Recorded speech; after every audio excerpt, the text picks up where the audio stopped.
Em relação à questão da dívida, hoje houve uma etapa importante da reunião com o ministro Fernando Haddad e com os governadores, apresentando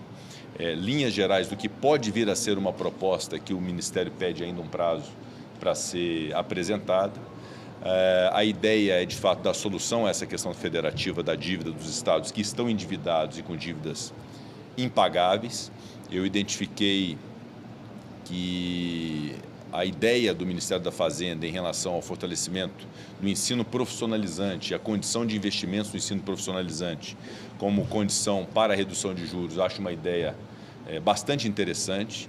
que é uma ideia paralela ao que é o cerne do problema, né? A nossa proposta se mantém, é isso que nós vamos tramitar no Congresso Nacional, que é a questão do pagamento da dívida, aceitação de ativos, inclusive capital acionário, recebíveis, créditos de ações judiciais e a redução do índice de correção da dívida. Essa é a expectativa do governo do Estado de Minas Gerais, essa é a expectativa do povo de Minas Gerais e quero crer dos estados que hoje estão endividados. Então nós vamos nessa linha de um programa que seja estruturante para o pagamento da dívida, sem prejuízo de ideias que venham se somar em relação a isso, como foi essa ideia do Ministério da Fazenda relativamente à questão da educação e do ensino profissionalizante. Então, nós vamos, na próxima semana, buscar ter o equacionamento e é um pedido que vou fazer ao governo federal, que não se leve o prazo de 60 dias, que se tenha um prazo mais curto, de 10 dias talvez, para poder apresentar o projeto de lei no âmbito do Senado, para já tramitarmos essa discussão e esse equacionamento da dívida do Estado de Minas e dos demais estados da Federação. Acho 60 dias um prazo muito longo. Nós temos, inclusive, no caso de Minas Gerais, a obrigação de darmos satisfações ao Supremo Tribunal Federal em relação à nossa dívida. É natural que, com a apresentação do projeto, a designação de um relator aqui no Senado, possamos, então, fazer, eventualmente, um pedido de prorrogação ao Supremo Tribunal Federal. E eu estou muito confiante no espírito colaborativo do governo federal, dos governos dos estados, em especial do governo do Estado de Minas Gerais e do Parlamento brasileiro, de poder equacionar o problema da dívida dos estados com um programa que seja sustentável, de efetivo pagamento e que substitua um regime de recuperação fiscal que só sacrifica servidores. Então, na próxima semana será uma semana de trabalho e de concretização, quero crer, de um projeto de lei apresentado no âmbito do Senado Federal. É inevitável a mudança da correção das dívidas dos estados. Hoje se tem uma correção de IPCA mais 4%, limitada a Selic. É uma correção muito alta, isso significa que no caso de Minas, por exemplo, que ficou 5 anos sem pagar a dívida,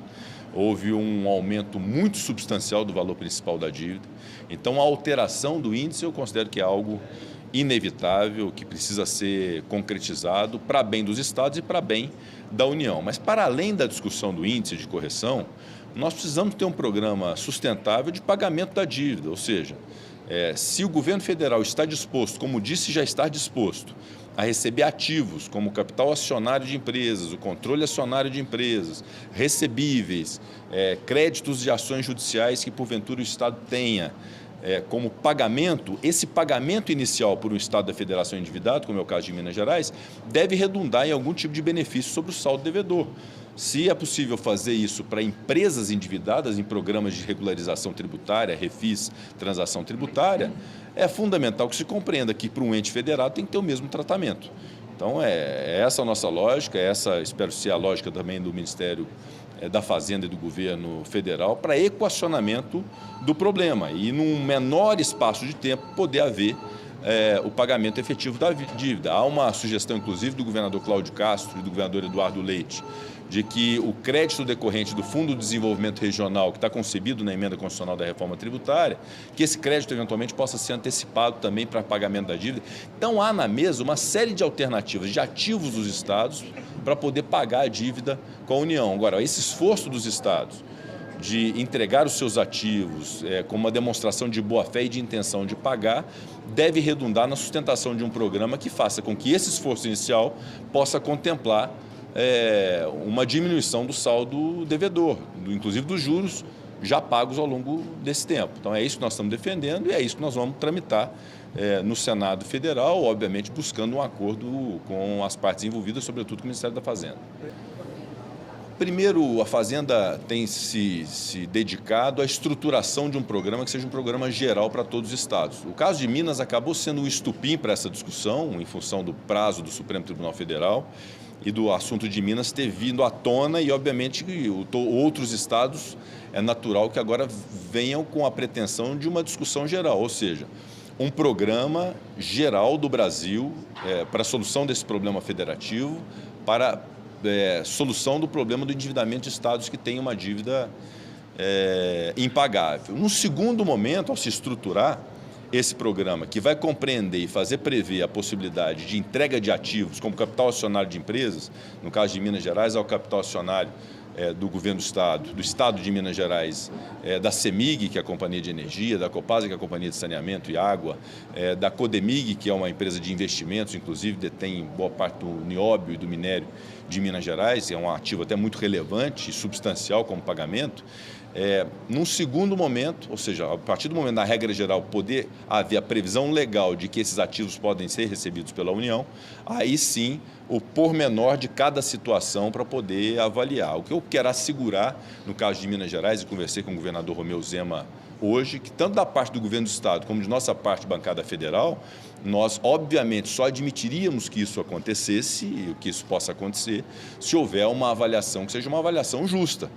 além daquilo que se pode fazer com uma privatização, por exemplo. Então, obviamente que deve haver um proveito para o Estado, e obviamente sem prejuízo da União também, naturalmente, mas que haja um proveito do Estado nessa federalização. E os recebíveis, né? Há uma série de situações, o secretário de Fazenda do Estado, Luiz Cláudio, participou da reunião hoje, é um técnico do Tesouro, que hoje é secretário de Fazenda, acompanha o governador Romeu Zema,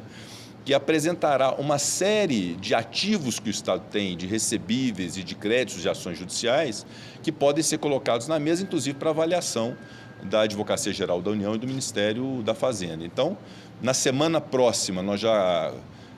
ajustamos, eu e o governador Romeu Zema, uma reunião com a consultoria do Senado, da Assembleia Legislativa de Minas, do presidente Tadeu Leite, e do governo do Estado, justamente para passarmos essa etapa de quais os ativos que nós vamos apresentar ao governo federal, uma vez concebida a lei. Eu tenho muita confiança que a lei vai ser concebida, que ela vai ser aprovada, que vai se permitir ter esse recebimento de ativos, e nós vamos poder equacionar o mais rapidamente possível a dívida de Minas e, naturalmente, todos os estados aproveitarão esse ensejo com uma lei que servirá também para eles. Presidente, e a federalização das estatais dele? Desculpa. É exatamente isso que eu disse.